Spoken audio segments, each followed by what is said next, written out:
Azadeh Mostagal. I'm the founder and CEO of Orchid Analytics. We're a health tech AI platform. I have the privilege of being your moderator for this panel. Hi everyone, my name is Peria Oskui, and I have been doing immigration services for nearly 20 years now, over 20 years now. And mostly we have helped clients in business, skilled workers, and recently startups to just go through their journey to come to Canada. And then after they arrive in Canada, we just help them to flourish in the ecosystem that we have. With some partners that we have built over the years. SIRE is one of the partners that we have right now. And then I will just leave it to Dr. Mortazavi to explain more about SIRE. But for now, we are here and we are very happy to see all of you. Thank you for your time. Perfect. Thank you for that. I will do the same thing then and pass the mic to Mr. Farzad to see what he is up to. Okay, thanks so much. My name is Farzad Alaeai. If you follow me on my LinkedIn, I go by Alex. Thanks everybody for coming today. It's a privilege to be here with you all. I have the engineering background in electrical and electronics, master degrees in mechatronics. So when I came to Canada, obviously been pursuing my dreams like every one of you. So I've landed in Montreal, started a job, then moved to different jobs in Toronto, working for GE and Siemens for a number of years. Back in 2019, we started a company named Eaigle AI, and that's basically what we're doing. Mostly we're doing vision-based analytics, and we're helping our retail / supply chain logistic clients. It's great to be here and looking forward for this panel discussion. Good afternoon, everybody. My name is Daryoush Mortazavi. I'm the founder of SIRE, a Innovate Incubator of Research and Entrepreneurship.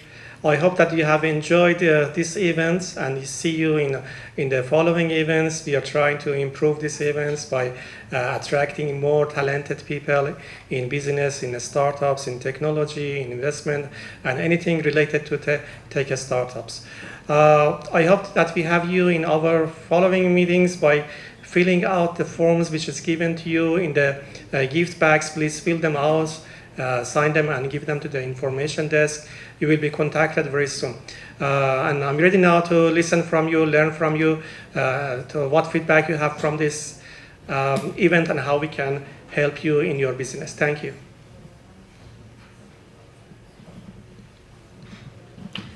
Hi everyone, I'm Mahshid. I'm very happy to see all of you here, and thank you very much for joining us today. My background is PhD in chemical and biomolecular engineering. I graduated from the University of Melbourne and moved in Canada in 2014. I have different career, but by now I prefer to have my own startup. So I established Sharco Chemical Innovation 2018, and I'm developing a novel kind of bio nanocomposite, which has a wide application in different kind of industry. I'm helping in SIRE to provide, actually advise you with the marketable, objective, and research idea in biotechnology fields.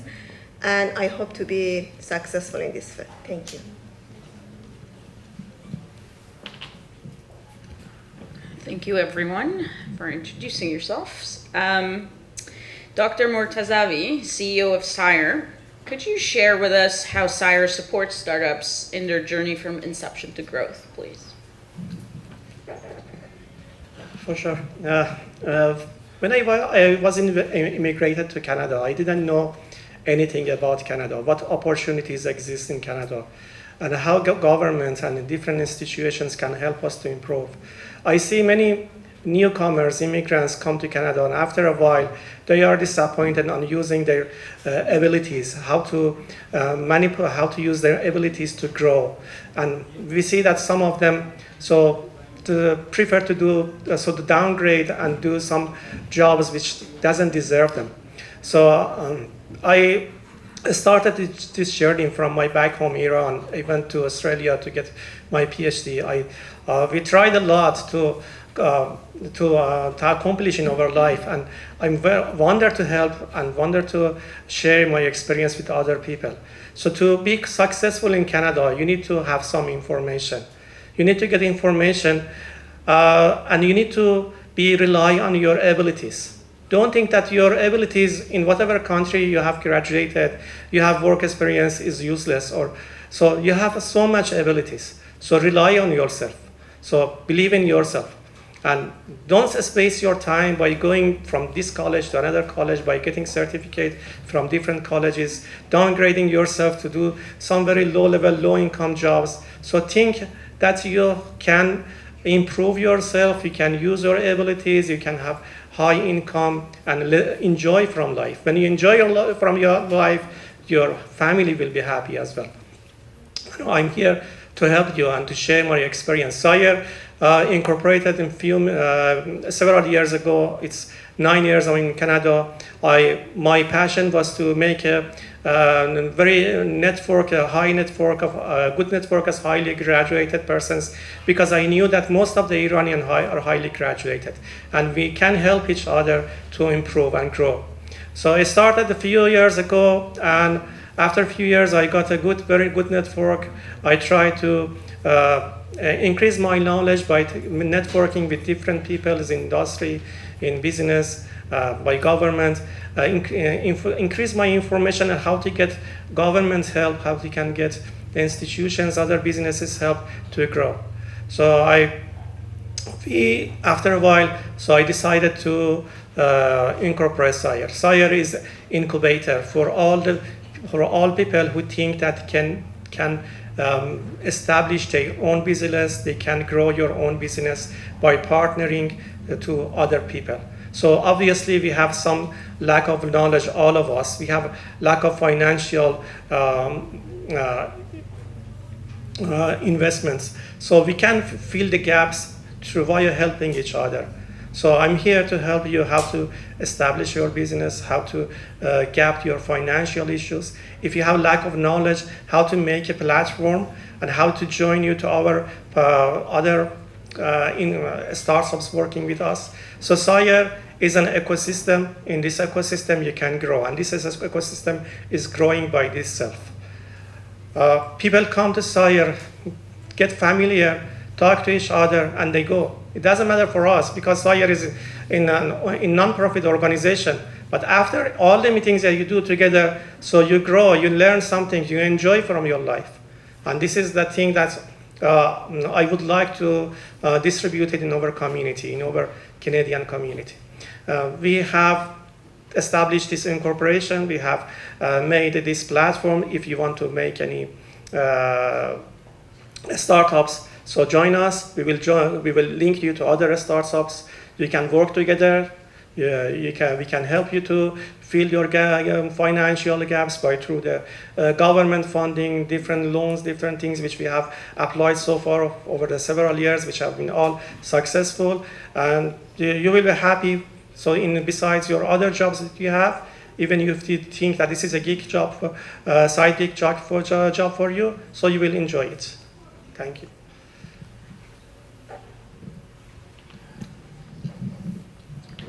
Thank you for that. Just to follow up, how do you foster collaboration and partnership among startups within your ecosystem?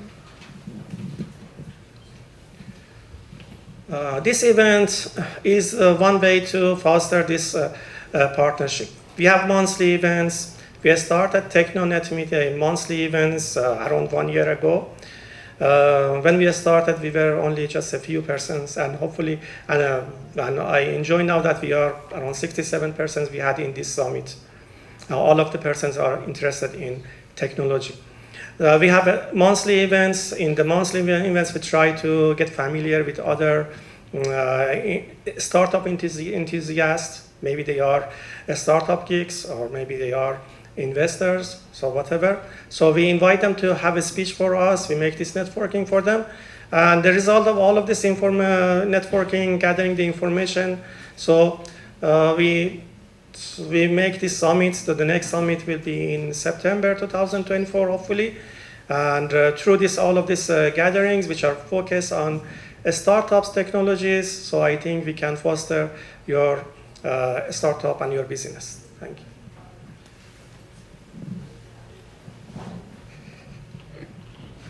Thank you for that. Next, I wanted to move to Dr. Mahshid, CEO of Sharco. What are the key challenges that you are facing by biological research startups, and how can strategic planning, collaboration, and innovation among assistants from teams like SIRE help you overcome these obstacles? For sure, good question. Actually, biological system faces significant challenges due to the high cost of experiment, equipment, and also skilled personnel, alongside with complex regulation, which is time-consuming for approval. Long timeline development product in biotechnology, such as biopharmaceutical or genetic therapy, is a big challenging for the startup to sustain operation and secure continuous funding. I can tell that identifying and commercializing biotechnological objective has a high market risk, as market is competitive and is changing over the time. The regulation is changing, so it's a big challenge as well. And the biotechnology projects are very complex, and this complex impact on scientific and technical risk, which result in the setbacks. So it's a couple of different kind of challenges. I can call more, for example, ethical issues, specifically when you are working on genetic editing, which has impact on the public health perception, or finding high-skilled personnel that, of course, established institutions have an advantage for them. So overcome of these hurdles actually needs strategic planning, powerful collaboration, and strong innovation, with an emphasis in engaging scientific community and also adapting with all these changes. And I can promise you that SIRE can help you in this way. SIRE can help you to have secure funding, which is very important for the startups. They can coach you to provide, actually to find the objectives and research idea which target the future market. And also they can help you to optimize your methodology, characteristics, method, or different aspect of your research to minimize your cost, risk, and time, which is very important for you. And of course, they can provide you a smooth pathway to success. I hope that it helped. Thank you so much. I think you mentioned it briefly, but can you elaborate on how SIRE can help startups find the best approaches in biotechnology fields?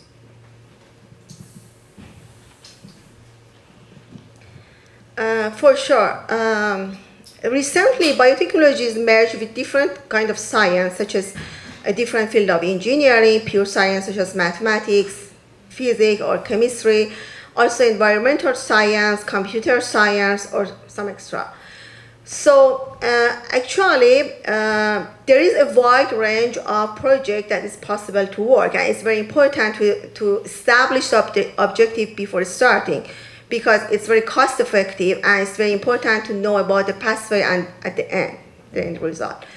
For example, nanobiotechnology is merging nanotechnology and biotechnology, which had a platform of biology, chemistry, and material science to provide the molecular levels.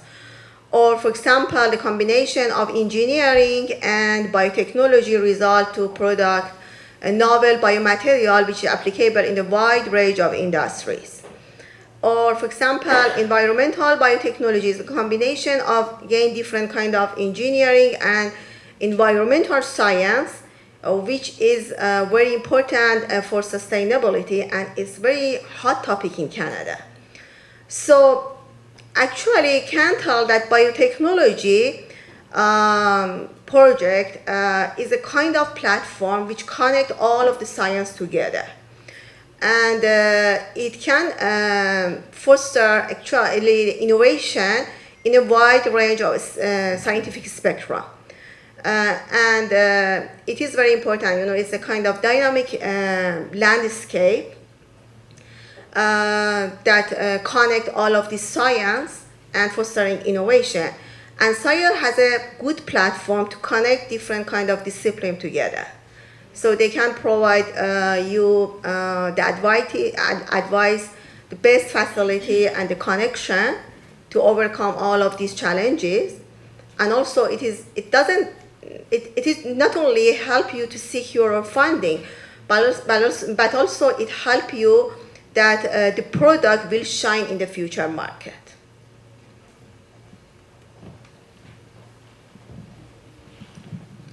Thank you. I really appreciate it. Mr. Farzad Ali, or Alex, you're the VP of Sales at Eaigle.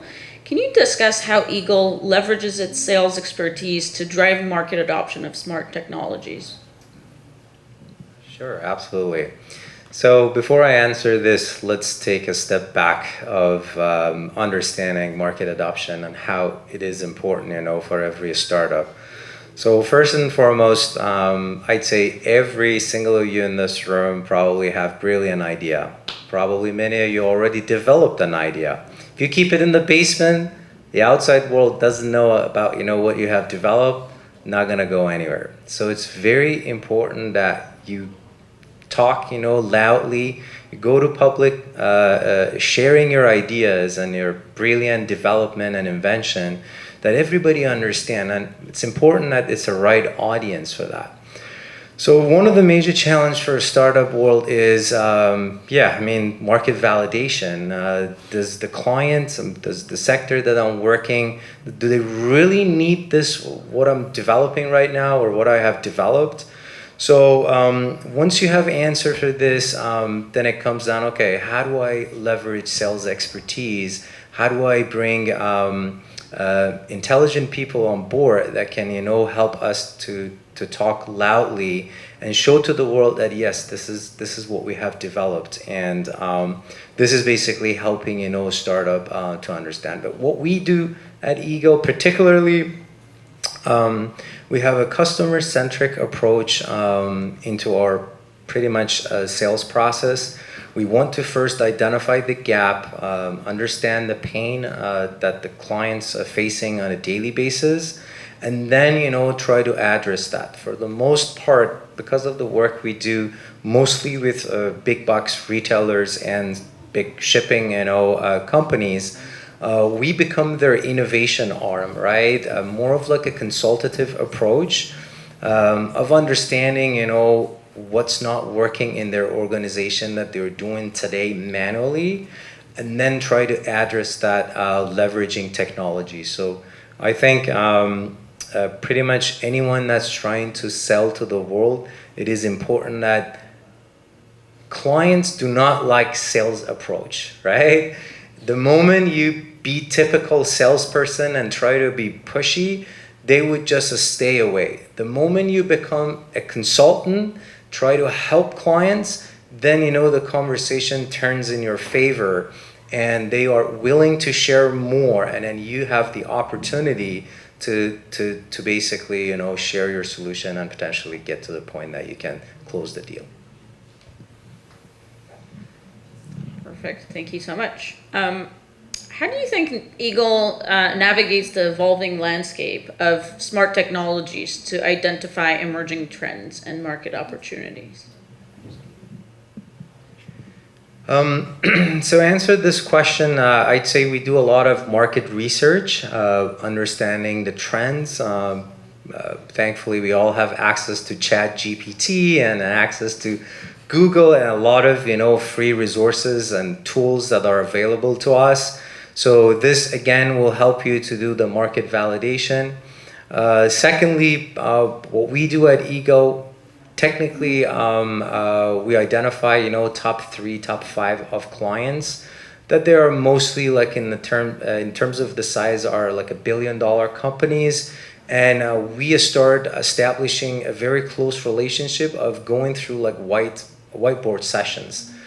In that whiteboard sessions, we come out with, let's say, hey, we have deployed 2 solutions, 3 solutions. What else we can do for you, right? So this will navigate us first on the right path in our product development, and then secondly, helping us to understand, are we on a right journey with our clients? Are they happy with what we're offering them or not? Every decision you make is critical in startup world because time is the essence, right? And you don't have a big capex, especially when you start a company. So one bad decision or wrong decision can easily put you back 6 months, and you may not, you know, recuperate, you know, the loss that you had, you know, because of this bad decision. On the flip side, if you have good decisions, then it will put you, you know, 6 months ahead of any of your competitors. So that's one thing. The other thing is we leverage industry experts, mostly like as a form of advisors. These are coming with specific skill sets, helping us validating, you know, the product roadmap, validating our sales processes. They all come with a mixed bag of experience. Someone comes with engineering background, marketing background, sales background, and helping us as a team, right? Because it's a teamwork. I guarantee you, no one can run startup alone, right? If you look into any of these unicorns, when they started, it was just a team. You might have, you know, started one guy in a basement or in a garage, but they couldn't, you know, finish the work, or they couldn't, you know, be sustainable with one guy. So it's important that you have the right people on board, and then, you know, they help you to understand. And then lastly, really is just, again, customer. The feedback that you receive constantly from customers are helping you to shape out, you know, your future of the company. Thank you so much. I'm sure our audience appreciates your insights. I'm going to move on to Mrs. Daryoush, CEO of Persis. How does Persis contribute to fostering a supportive ecosystem for startups seeking visa assistance? Start Visa started as a pilot program in 2013. Didn't receive much attention from anybody who was trying to come to Canada under the startup visa.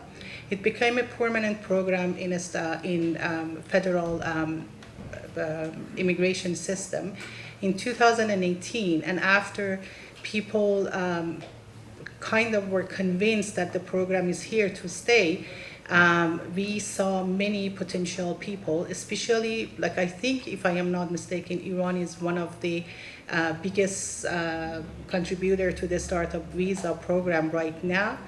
And then we learned along with the clients when we started in 2018 to bring like ideas and development of the ideas to Canada for our clients.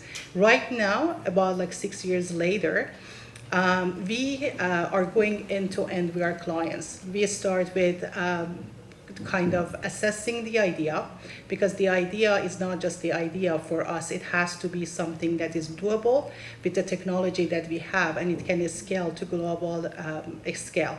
And after, this is for their immigration, but after they arrive here, either on work permit or as a permanent resident, we are trying to help them to develop their ideas and become one of the most successful startup that Canada has seen. So for Persis, it's not just their visa, it's not the end of it. We are trying to help them after they arrive in Canada to have access to finances, funds, grants, and mentorship more than anything else that is important in the startup process. Besides the funds, we just make sure that they have the right mentorship to develop their ideas and become a success story in Canada. Thank Thank you so much. That's amazing. Can you please elaborate on the role of Persis in advancing policy reform and regulatory frameworks to support the needs of startups in the visa application program? The government of Canada is always on the other side of the counter for us. So we have to reach out like through the counter to them and talk to them. And before they weren't very willing to listen to us, but right now after we have not really lobbied with them, but we approached them and we told them like that the issues that we have with the startups, and usually the startup work visa, last year the government, it's not implemented yet, but last year the government announced that like the visa program for startup applicants will be open and for 3 years. The reason is like that because like these are brilliant ideas and these are brilliant brains that are coming to Canada, and like kind of tying them to 1 year, to one project, it's tying up the resources that Canada can really, really leverage to put economic benefits back to Canada. So this program that was announced, it's not implemented yet, but that was announced was part of like the discussion that not just me, but many of the people who are in the same business had with the government of Canada and immigration minister back then. Thank you so much. That seems like a daunting task to go and talk to the government and get them to change their mind. So thank you. Thank you to each and every one of you, of our esteemed panelists, for sharing your insight and expertise with us today. Now I wanted to open the floor up for questions from our audience. I invite you guys to ask any questions from any of our panelists, whether it's about startup incubation, biotech innovation, smart technologies, startup visas, or basically anything else you have in mind. I'm sure they would have valuable insight for you. Please go ahead. My question is for Alex. So, in a scenario that the results are suboptimal, when do you decide if to just boost the sales, give up and fail fast and move to the other idea, or just tweak the idea a little bit? What's the benchmark to decide which route to choose? Great question. If I understand correctly, is that more of like a sales process, or is that, okay, yeah. I'll share an experience. So we started working with one of the big companies, very big, I couldn't name the company. So it took us 6 months, right? Lots of back and forth, understanding their pains, going through. Usually, big companies that start with the POC, proof of concept, right? They give you a small check for like $50,000, $100,000, $200,000, and then basically, validate the idea and what you're trying to sell them. So get to that point after, because in our work, the nature of privacy approvals goes through security assessments, IT assessments, having different stakeholders look into your project, look into this initiative. It's basically inevitable. You'd have to go and follow this process. So took us 6 months to get to the point that the client said no, like 5 out of 7 stakeholders like the idea, 2 doesn't like it. So say, so what? So what do we have to do now? And say, yeah, let's switch to another site. Let's switch to another idea. So at some point we figure out the amount of energy and effort that we put in to just close this sale. It's just not worth it, right? Because the client doesn't know what they want. It's important in your very first conversation or first few conversation, you understand what exactly they want. I think what we haven't done properly in that particular client, we haven't, cross-checked, all of the requirements. Hey, let's make sure we have one objective, right? One doable objective to do, right? And then, instead of, bringing 5 or 6, 7 different stakeholders. So the bottom line is, I'd say at some point you just have to walk away because it's not worth it, right? If you just keep persisting, for every single opportunity, you just lose time. I'm not saying, you give up day 2, right, or day 3. Don't get me wrong, but I'm saying you have to be wise in your making decisions of, it's an 80-20 rule, right? So where you want to spend your time, that has the biggest, payback. Thank you. Anyone else want to take that one? No, the marketing person. No, very good. Okay. Any other questions for our panel? If not, Excuse me. go ahead. So my question is for Mrs. Squeal, like in immigration and also SIRE, that in this market that there are a lot of misinformation about the startup.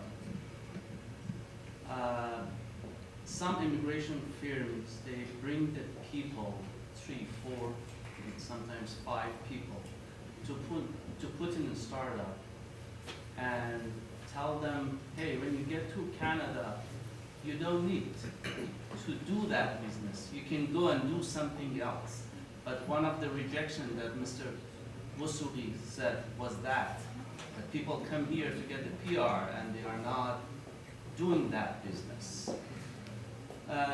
You guys have any plan to just inform people?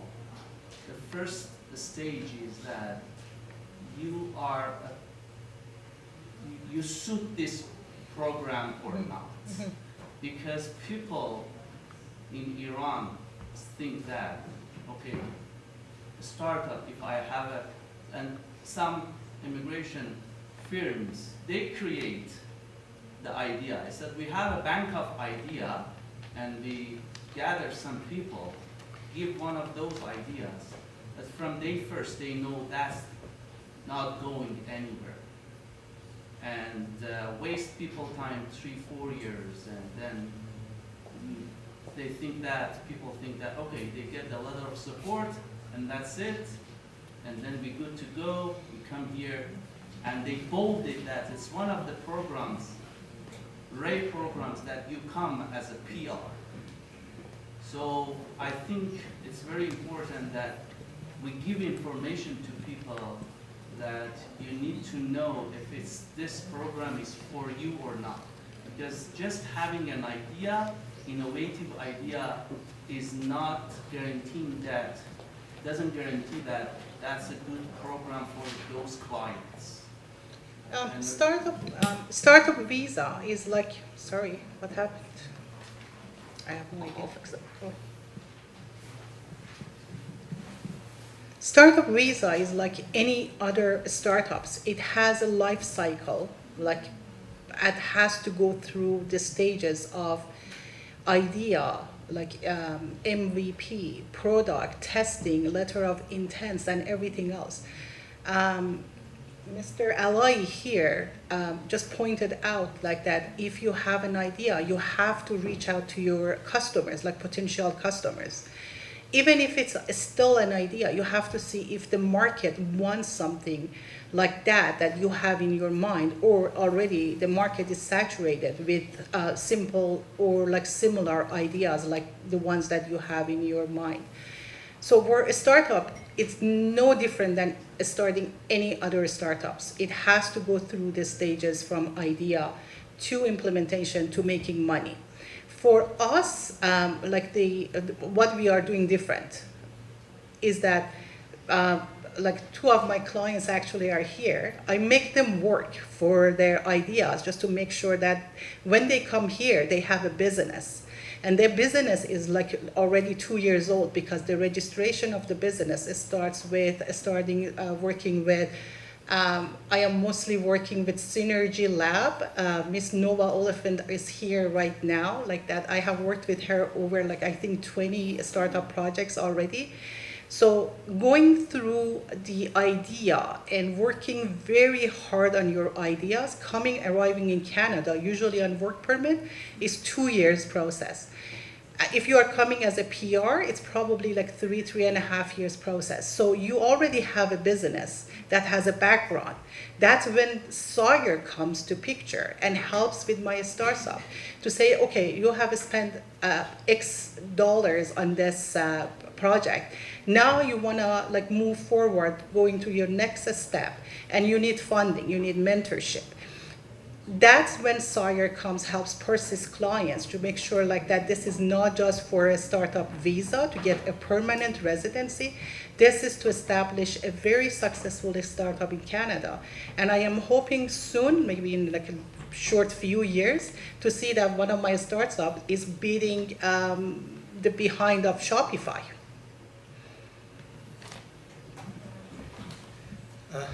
Thank you, Navid, for your question. I admit that most of the startup teams come to Canada from many other countries. They don't have enough technology knowledge. They don't know enough knowledge about the market of Canada. Unfortunately, recently we connected to Mrs. Oskui and Persis, and we have an unwritten protocol together that helped all the startup teams in the first stage of ideation, then in developing their ideas, making their MVP, and helping them to improve their knowledge about the technology, just not the technology, but also on the market of Canada. So we guarantee, so through this collaboration with Mrs. Oskui, we almost guarantee all the startup teams come to Canada. They don't come just for the getting PR. They come here to develop, to establish their business, and to have a very luxury life in Canada. So when they come to Canada through government funding, we help them to develop their MVP. But through the networking which we have, all of you in our incubator, many startups and businesses working with us in our network, we connect the startup teams to them. They will help them to Farzad is one of them, which can help them in sales and marketing. There are many other people. Arshan Technology, Mr. Mazi is here. We help them in product development. And there are Mr. Omid Alaeai, which talked together today to you about his expertise in startups, product development, and many other highly experienced people we have in our network. We connect them to other people and guarantee that when they come to Canada, they don't come to Canada just to get PR. They come to Canada to have a better life. Thank you.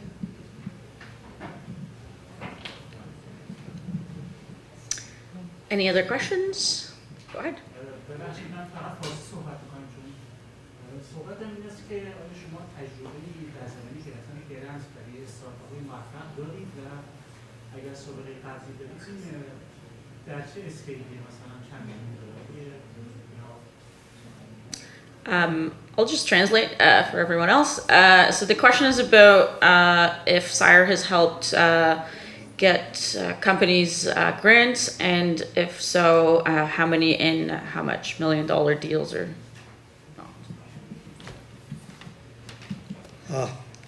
Usually, do you want me to talk Farsi or English?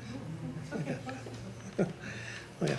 So usually we work with young startups because we encourage people to establish their own startup. They are doing some other job, and their startup is just a side gig job. So they start their projects, their develop their ideas, and they don't need multi-million-dollar investment. They just need some. The range of the help we get from government is around $100,000. But if the startups so flourish and they grow, they can apply for $1 million of grants in Canada. Canada has, as I think one of the speakers told, that there are a lot of opportunities. There are a lot of Mr. Omid, I think, told there are a lot of money in Canada for innovation projects, so they can apply for it. So at the moment, Farzad is one of them is applying for $1 million grants. So if you are looking for $1 million grants, so Farzad, Mazi, many other people are here in our network. We can connect you to them, and you can apply for these grants. I can chime in. In Canada, you've got a program particularly for what we do named Scale AI. So Scale AI is only for supply chain. So you can leverage this program, and the government is funding, I think, almost covering the full cost. There's 2 brackets, $500,000 for certain projects and $2 million for some other projects. many of supply chain logistic companies are taking advantage of this program. On the other side, Shred and some other programs are there. But more importantly, for ideation, you don't necessarily need a massive, tremendous, big ideas. To my point, earlier, many of us have idea, you have an idea, you just make it happen. The other guy, just keep it in the basement, right? If we want to simplify actually the answer to your question, I can tell you that there is different step and different scale for grants. So the grant is depend to your startup, to your work and your progress. So what SIRE can help you is that coaching you from the first step, from first day that you establish your company, and help you and guide you to actually walk in a pathway that will be successful at the end for funding, right? So it is not a simple step that we explain, okay, just go this way or that way. It should be planned based on your startup, based on the staff, based on your idea, based on your timeline and based on your target. So business by business, the plan will be different.